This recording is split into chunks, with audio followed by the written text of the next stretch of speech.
First, I'll introduce Honorable Ndindi Nyoro, the Member of Parliament, Kiharu constituency.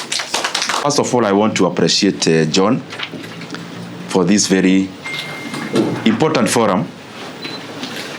When he invited me, as you know, politicians, we are at home when we are with big gatherings. But he came to my office, explained to me the nature of this meeting, and I told him that in this kind of a meeting, actually the smaller the better. Because the more smaller, the more impactful it can be. Because many times we attend gatherings, we say things, but later on you wonder who you are speaking to. Because everything you are speaking to everyone, then you are basically speaking to no one. Just when also that when you know everything, most of the times you know nothing. So I am very grateful to be in this hall this morning with Alex and all the other speakers, including Caro, Asanteni Sana, Ewaja. We have met most of the people in this hall.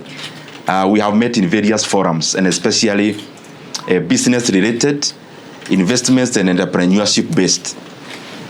I will do a very short speech because today we also need to listen to ladies who are actually doing it. But I am one of the people who believe that what I can do as a man, there is no distinction. A lady can also do it and probably also do it better. And I say that because even at home, I am the only man. The rest are sisters. And they also do things. And they need to be encouraged. And they also need to compete, not just encouraged. So I didn't come here to talk to you in terms of people who should be uplifted. I came to you to talk to people who are already competent enough, doing things, and who can scale them even at higher levels. From the onset, because I don't want to imagine that we have met everyone here, I come from Kiharu, and it is important I mention, many of us are here because of education. We also do that in our leadership capacity. All our public primary schools are very well done. All of them are tiled, all of them. And it's a rural constituency, which is large, 6 wards. And we run also a program where we are now not just tiling, but also doing landscaping and making our schools look, not in terms of even Kenyan standards, but even better. And we have done 65 institutions, cabro, landscaping, and the rest.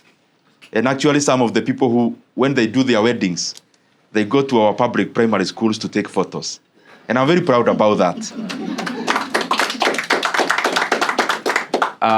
The other thing is the program we launched this year. It has been there for years. It's called Kiharu Masomo Bora. Kiharu Masomo Bora takes care of all learners in our day secondary schools. And school fees there, by the way, in all our 65 learning institutions, covering over 10,000 learners, they only pay 500 per term as school fees. And they eat in school from Monday to Saturday. And the last Friday of the month, of course, they eat chapati, as you already know. And it has been working, so you are not trying. And I want to appreciate this lady. Please, amka tafadhali, ya kuomba. They accompany Raha Premium. The chapati we take in Kiharu for the entire year, they have supplied us with unga, flour. I don't mean supplying. You know, many of us are suppliers here. I mean giving for free. Wow. Thank you very much, and pass my regards to Shomba. Thank you. Asante sana. And they have actually done it also for some previous years, and we are very grateful for such partnerships. Now, there are topics I enjoy talking about.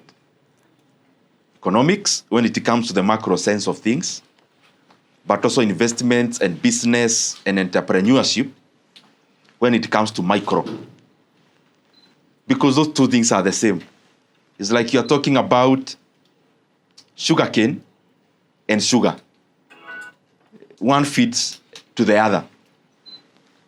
In economics, what we call micro is us as human beings, as agents of the economy, households, which is our homes, and also farms. Farms represent businesses. So if you sum what we are doing in household level and what the farms are doing, that is basically what we call now the economy. So you can't talk about the economy without talking about what builds or what makes the economy to be called the economy. And therefore, when I talk about them, I'm talking about the same coin but on the other sides. The reason I'm saying that is because most of the things we'll talk about here that attaches to us as individuals have also ramifications when it comes to Kenya as an economy. So I'll zero in around entrepreneurship first. I have categorized my brief talk in two ways. One, we just highlight a few points on entrepreneurship and business, like what Jackie does at Gorgeous College. And then we do investments. Investments is, after you get the money and the resources, what do you do with it for it to now work for you?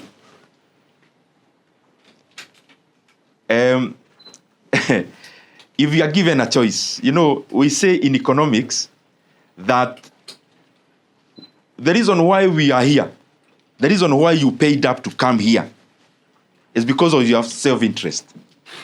Either to come and network, get a contact that can give you business, market your product, become more polished, become more sharpened. That's the reason you are here. And therefore, economy also works that way. This hotel does not exist for us to hold seminars. Serena exists to make money. And that is why the same thing Waja exists. Not to look for jobs for people abroad, but as he does that also to make money.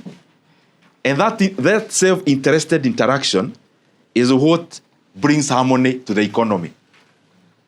You can imagine if it was the work of government to plan how I will arrive here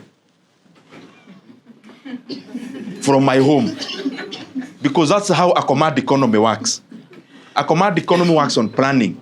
That you plan how many people you have, what they need to wear, who manufactures that. It would be an impossible feat for any government to do that. And that is how now capitalism came to help to harmonize the economy. That a guy who wants to make money out of a butchery, make sure I have meat every day. I don't even need to bother. Neither does the national government in the national central government. Does not need to bother. My brother and sister who wants to make money out of transport, they realize there is a gap and there is something called matatu they buy. And they look for a route. They think, I may make more money in this route. And they deploy their matatu there. So out of their self-interest to make money out of a matatu, then we arrive in town. Out of the self-interest of that person who wants to import cars, then you don't even bother to go to Japan. He even simplifies your work. He brings you the car, including the number plate. Because there is competition which brings harmony. And therefore, when you are talking about business, never feel ashamed. Like you are too aggressive. Like you'll be seen as an outright person who is pursuing self-interest. That's what you should be doing. When you pursue your self-interest, including Kengori, including John Benson, he didn't organize this forum for us to come and network. He also has his own personal goals in this. That's why you must also pull the string to your head. The other person pulls. Efficiency is gotten out of that interaction, and harmony is gotten. I'll highlight a few points on business and entrepreneurship, which maybe you know, but I want to reinforce. All of us are doing businesses here. All of us, majority of us. As you do your business, always think about a business you can scale. Always. If you do a business which is not scalable, that business is a prison. you become a prisoner of that business. If I'm a carpenter, and it's only my hands which can build and construct or make this chair, only my hands, because I am the carpenter in that workshop. It means if I don't go to work, there are no chairs to be done that day. I am no longer a businessman. I am a prisoner of my workshop. If, for example, you are in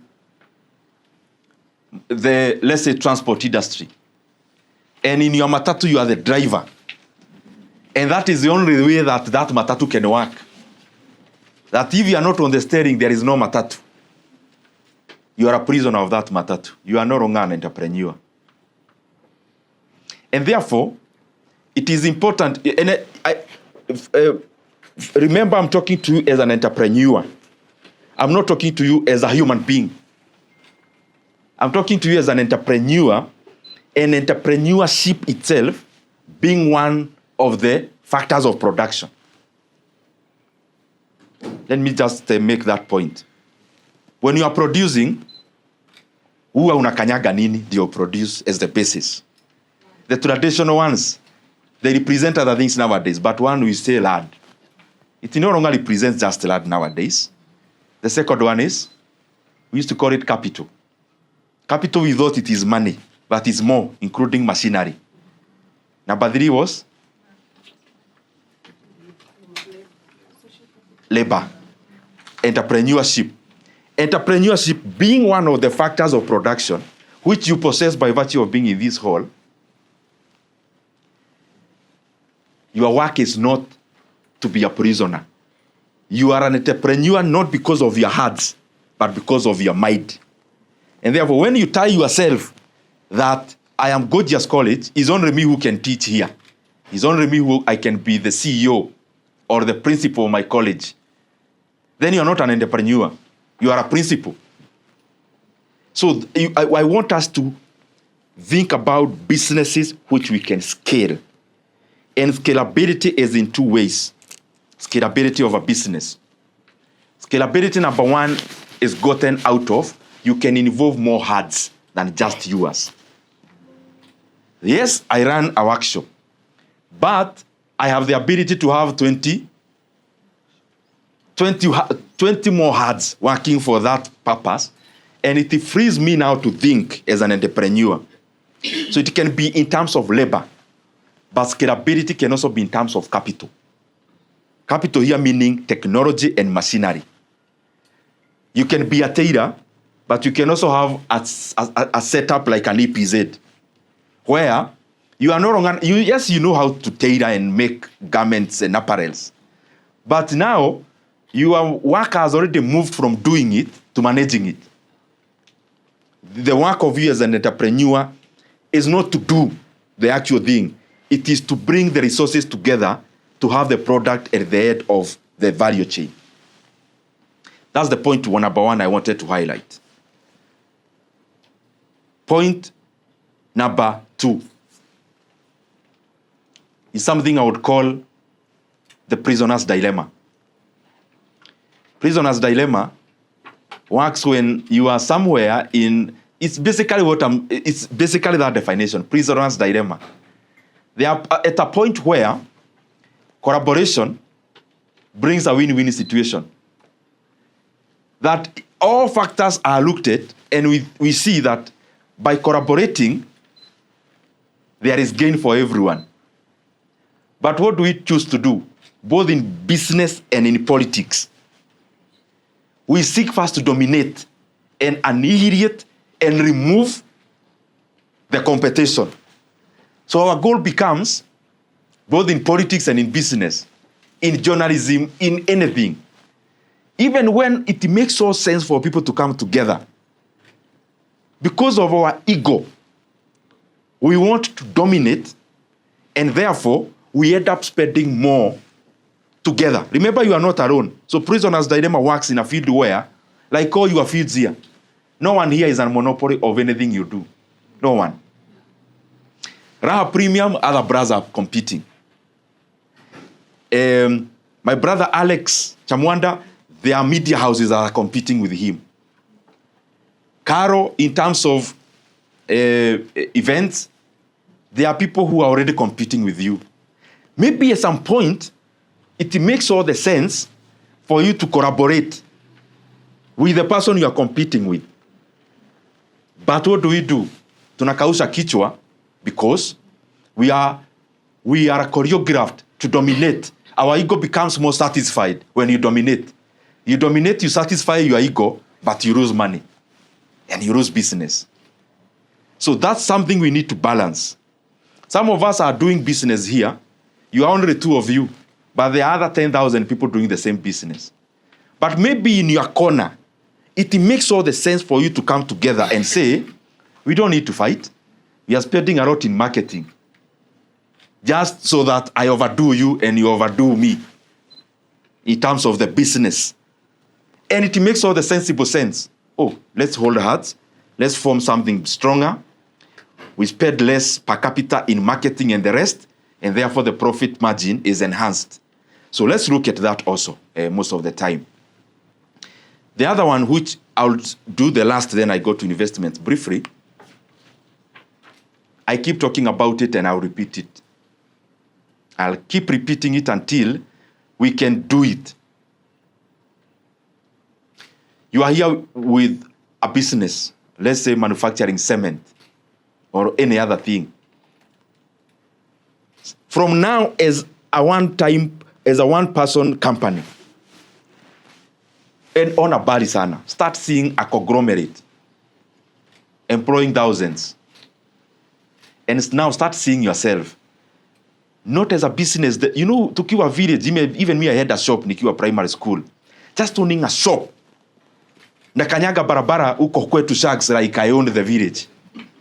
Because you have a small kiosk. Look for a way and think that this TPS Serena, where we are in Serena, the group company is called Tourism Promotional Services. The biggest shareholder is Aga Khan of this place. But it's listed in the Nairobi Securities Exchange. You can actually go buy a TPS Serena today and you become one of the shareholders of this hotel we are. And when they make profit, they have to give you some of it as dividends because you are part owner. To scale the business, to scale it and grow it big. Let's remove from our mind this thing of wanting to own the business 100%. If Aga Khan does not own this Serena 100%, but you in your restaurant, no one can touch you. Hey, this hotel nilianza na shida sana. Mimi sitaki mtu wa kunisumbua. Hii kazi ya uga mimi nilianza nikiwa chini. Na mnajua mimi nilianza kwanza nilikopeshwa pesa na babu yangu ya kahawa. Me, I can't bring anyone. Sawa. We are not telling you to bring anyone. We are telling you, look for a sort of route to be wealthier. And the sort of route to be wealthier is not for you to own 100% of a restaurant. It is to own 2% of Serena group of hotels. And we are just saying, Facebook, that is what is called Meta, Amazon, the rest. All those guys you hear about, no one knows even 50% of their business, you can imagine. Elon Musk does not even own even a third of Tesla. And he's the richest, wealthiest man in the world. And you want to be like him or near him, but you're doing the polar opposite. I don't think that can work. You know, when we were in high school, you could see what the number one guy is doing, then you copy them. Jamaa anaamka saa 9, hata mimi naamka saa 9. Sasa wewe unaona jamaa anaamka saa 9 na wewe unaamuka saa 3 ya asubuhi. And you want to be like him. If there is no coincidence that the entire list of the richest in Kenya, but also in the world, is no coincidence that none owns 100% of their businesses, including Dagote Cement. Yes, they list. Like in Nigeria, they have different rules. You can list a business and own 95% of it. But by the time they are growing, companies attract capital. How do you attract capital? You are here as an event company, you are only doing ushering. That's the only thing you can do because your capital reaches there. But you go to your clients, they ask you, do you supply sound? You call some other guy who supplies sound. Do you do videography? I've never thought of it. Why? I know ushering. Why? My capital reaches on making uniforms for the ushers. That's where my capital reaches. But your mind is beyond the capital. Your mind is already scaling within itself. Your mind, actually, you can take the entire program of an event and run it. But, buying a truck, buying hammer, easy tents, buying sound, I just can't. So let me do ushering. You've done it for 10 years. You've done it for 7 years. Kaa chini ujiulize, if you go by the same pace, utafika wapi in the next 10 years? And if your calculation shows you'll be okay at the end owning 100% of your business, don't attract any capital. You run a college like Jackie here. And I've had a talk with her. Because I said the beauty of business in Kenya, it's not, there's no much competition. That's why most of you, we meet in many business forums. So you won't go just college, let's say with 500 students. Your goal is to become a larger, even a university. But with the growth, with the organic growth of making profit, returning it back, if you do compounding, how long will it take you to even have a campus, not a university, not even with one campus, but even one block of classes? How long will it take you? So you open up. You have a college with 500 students giving you, let's say, a gross revenue of 10 million a year. You call somebody because your expertise is in managing a learning institution. They bring in some money. Let's say your gross revenue is 50 million. So you call somebody who brings you 25. You move out of Thika town because you have now 25 million. You go buy a piece of land, more expensive, and you start growing. And you seed 25% of your business by the 25 million. That already prices your business at 100 million. Because if 25% is giving somebody 25 million is giving a person 25%, your business is now already worth 100 million. Then unakuwa kidogo, another one comes. You may end up having only 12.5% of the university. But the university now will have revenues of 2 billion shillings. Would you rather then ushikirie tu? As you do all that, in business always be data-driven. Data-driven. We usually imagine we are doing it, but we are not, including myself. So when I'm talking to you, I'm also talking to myself. There are no larger group of people who live in denial than entrepreneurs. Those are the people who live in their own world. They cover themselves na pazia. Pazia imechorwa maua hapa. Not to see the vagaries that are outside there. So you are blocked by something here, unaona tu maua. But there is a stench out there. When you are a contractor and you don't become data-driven, you work in circles. Unaanzaga hapa and you return there. Unaitiwa barabara ya 7 million. Unafurahi nimepewa tender. Knowing the system, how it works, before you even start, 15% is gone. You know where it has gone. And it applies not just to roads, events, everything. Anything you are targeting, public business. Then unaitiwa ya 7 million, you are so happy. The next time unapigua simu, kuna haya hapa ya 20, jaza. Ile profit, ulikuwa umepata ile ya 7, hata haitoshi. Unaongeza ingine sasa uactivate ya 20. Same thing.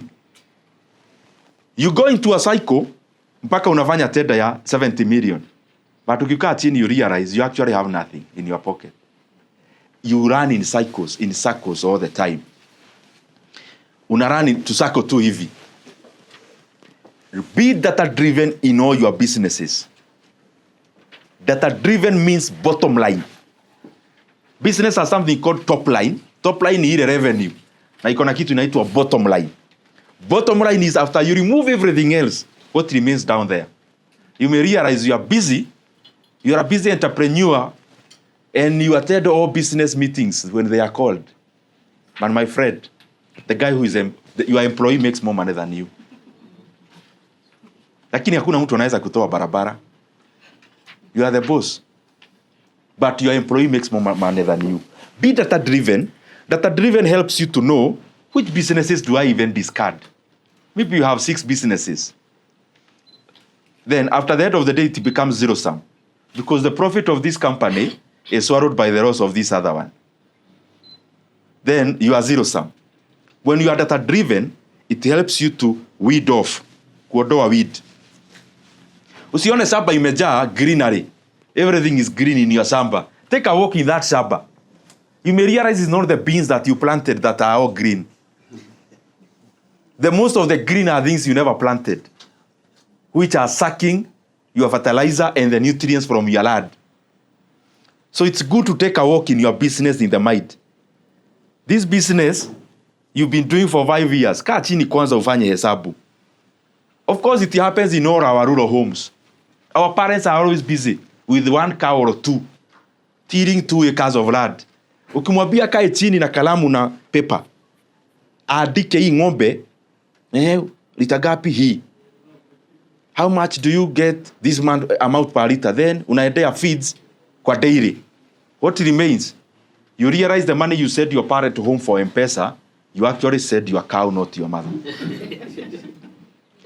Now, that story is not about your mother, it's about you. The business that keeps you awake all day long. Your work here is to service your clients, is not to make money. You realize you are very good in service, offering very good service. People always cry for you, but you have no money. You didn't come to Nairobi to do that. You came to Nairobi to make money, because out of making money, then you make our economy better. Now, to go to investments in like a few minutes. I have to categorize the two because of this reason. What I've been talking about is what is called active business. Active means you wake up in the morning to manage, to do the work. The other part of which I'm talking about, investments, is passive. Passive. Now, you are no longer waking up in the morning kujaza watu dege waende Germany. You are no longer now doing that. That has given you some money which is now capital. That money is now deployed to work for you while you sleep or you still continue with your business. That's what investment does. As you do investments, I'm just doing a refresher. Ni zile tu vitu mnawatch nikisema lakini I realize you don't hear. You just listen, you become happy, then that's it. When you listen to something that can benefit, let it not be for entertainment. Ati nimefurahi roho. Niongea vizuri sana. Lakini after that, you go back to the same. You read a very nice book on entrepreneurship. You take 0 point. None. You become so happy. This guy made it this way. I'm so motivated. After you be motivated, then after 1 week, you are demotivated again back to the default setting. You've made money. You need to invest it to work for you. So there is a lot on this side. Fine. It's a good investment. But think about it. There is T-bills and bonds. There is MMFs. There are shares. Now, all those things are good, but it's a matter of when are you doing it. There's a time even me, I bought land at 3 million. It became 10 million after some years. We have stories of people who bought land at 300,000, became 2 million. But when was that? When is the last time you heard that story? Always ask yourself that. When is the last time you heard that beautiful story? Nimenunua proti 700,000 na user 2.1. Sawa, unauza? Hebu niambie ukiuza na pesa imewekwa kwa bank. So that keep deciding. Are you going to put your money into that? Is your decision to make. There used to be that time, but that time changed. Why? Because some of you started land buying companies and they made land more available. So supply of land became more. And when supply of land became more, it stabilized the prices. Nairobi ilikuwa inafika pagani. Kama hukai area, wewe huko kwingine hatuhesabu ni Nairobi. Ati unasema wapi? Nakaa Junja. Haiko inahesabiwa ni Nairobi. Sasa, these brothers and sisters of ours wako in land buying companies, expanded to Nairobi, wacha mpaka Keno, mtu anafanya kazi Keno, anarive Keno, anaishi Nairobi. Mtu anaishi Isinya, si anafanya kazi Nairobi. So they came and expanded Nairobi. Nairobi became elastic. When Nairobi became elastic, prices stabilized. It happened to all the other towns. Now that luxury is no longer available of buying land in a suit. Unless you are buying in, let's say, Nairobi CBD, where you can't expand the CBD further. But it expanded to Upper Hill, and Westlands. Now, hiyo ni land. Hizi vitu za interest rate based. Interest based investment is fixing money in the bank. That's one part of it. T-bills and T-bonds. They're also okay, but when are you buying them? When you see interest rates globally coming down like they are doing now from Federal Reserve to Monetary Policy Committee in Nairobi to all the other economies, when you see interest rates are climbing down, it means these investments are becoming less attractive, and especially when they are likely to depreciate even further. So to cut the long story short, me I'm always, or currently, not always, at this timing, from 2024 coming to 2020, from 2023 actually, to this year, hopefully maybe by the close of the year or even slightly more. This is the period of stock market. And not just in Kenya, it is globally. People are making more money in the stock market than in any other area. Dow Jones going up. NASDAQ going up. That is the US. Nigeria stock market has gone up, I think, the highest level in 19 years. It's no coincidence you hear Nairobi Stock Exchange is performing well, Nigeria, Joburg, NYSC. It's not a coincidence. That is tailor-made for Kenya or Nigeria. No. It's because the global economy moves together as a herd. So currently, you realize the stock market is doing very well. So coming to Kenya, when you need to know which share to buy, number one, look at the sector you want to buy into. There are many. One is agriculturals, automobiles, banking, insurance, commercial and allied, manufacturing, telecoms. Look at which sector am I buying and why. If I'm buying share in agriculturals, Kapchorwa T, Williamson T, Rimuru T, Kakuzi. Why? In Kenya, what drives agriculture? It's rain. That's why they make money this year or depreciating profit the next year.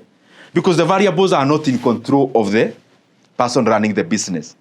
But if you are buying, let's say, Sasini company, sizably, then I would buy an agricultural company, but I'll not be buying the company. I'll be buying the yalad.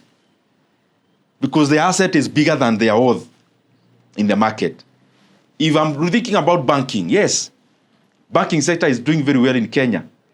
And because it's also dominating the region. But then go to specifics. Between these companies, which one is better? Go study something called price of earning ratio. Study something called price to book value. Just write them. You'll go Google them later.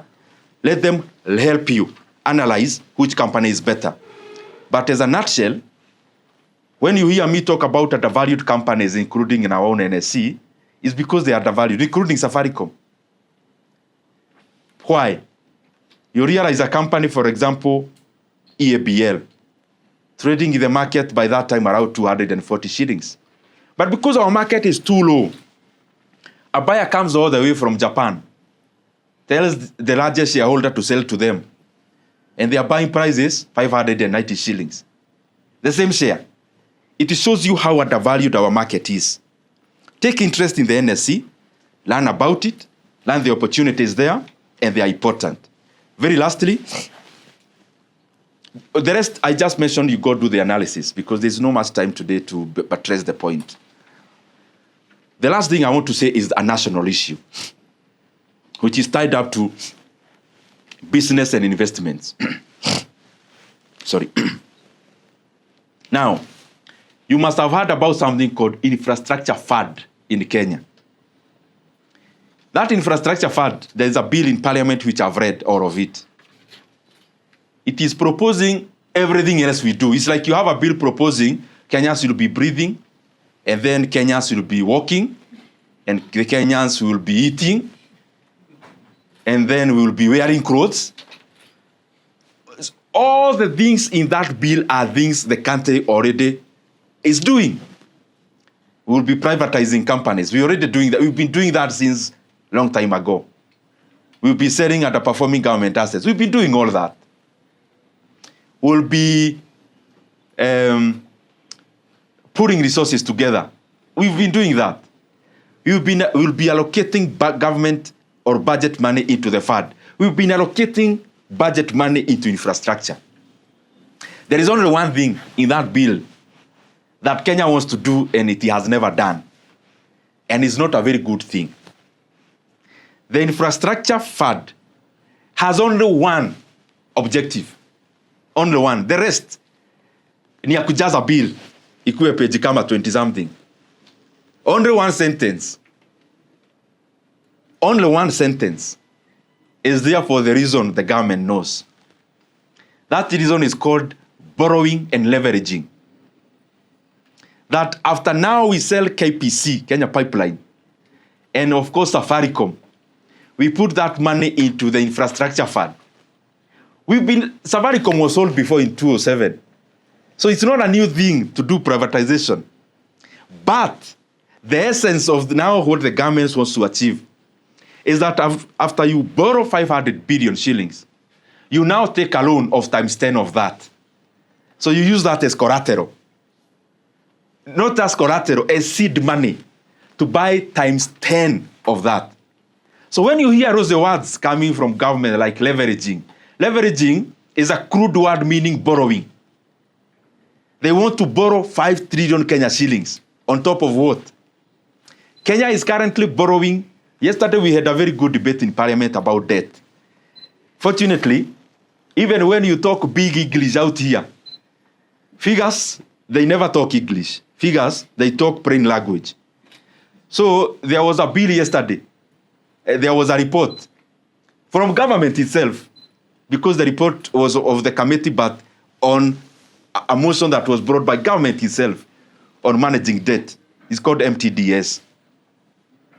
And you realize Kenya has been borrowing an average of 1.25 trillion Kenya shillings every year since 2022. Every single day, including today, Kenya is borrowing 4 billion shillings on net terms. Net meaning, sijaweka ile tumekopa kulipa deni ile ingine. Hiyo sijaweka. 4 billion every day on net terms. Na hapo, sijaweka ile kazi mnaona inaendelea hii Kenya. Because hiyo part ya hiyo pesa. Expansion ya Nairobi Nakuru Road, haiko hapo. That's another that's a PPP. It will also become some form of borrowing later when the toll money is not sufficient. When you see other roads being constructed, it's also not part of that loan. It's another illegal loan we have taken called securitization. When you see a stadium being built, it's also not part of the 4 billion. It is a 46 billion loan, a 44 billion loan we have taken, where we are paying an interest of 100 billion shillings in 15 years. When you hear about Bombers of Kenya, it's also not part of this loan. It is another way of borrowing money using the tourism fund. So what we must ask as Kenyans constantly is accountability of the monies we are borrowing. Because now we want to deviate, because tumekopa sana ile deni ya kawaida ya government. Now we want to deviate by opening another book on the side called infrastructure fund. We borrow an extra 5 billion bila kuulizwa swali. My friends, I can tell you, if we do not have a stop on this, we will all pay the price of incompetence of decision making at the leadership level. Ghana paid the price, where you owe government, the government owes you through T-bills, let's say $1 million. The government forced Ghanaians to take haircuts. The government comes and tells you, I know you bought a bill or a board of $1 million, but from today we owe you 700,000. You can go where you want to go. And that is the government telling you exactly that. Senegal is in the same situation. So the things I talk about, and especially debt, which we are now want to borrow now at a higher speed through infrastructure fund, is not a very good model to grow the economy. If you want to grow infrastructure, grow the economy, grow the revenue, grow the taxes, then you do all the things you want to do, just as Kebake did it. Thank you very much. May God bless you.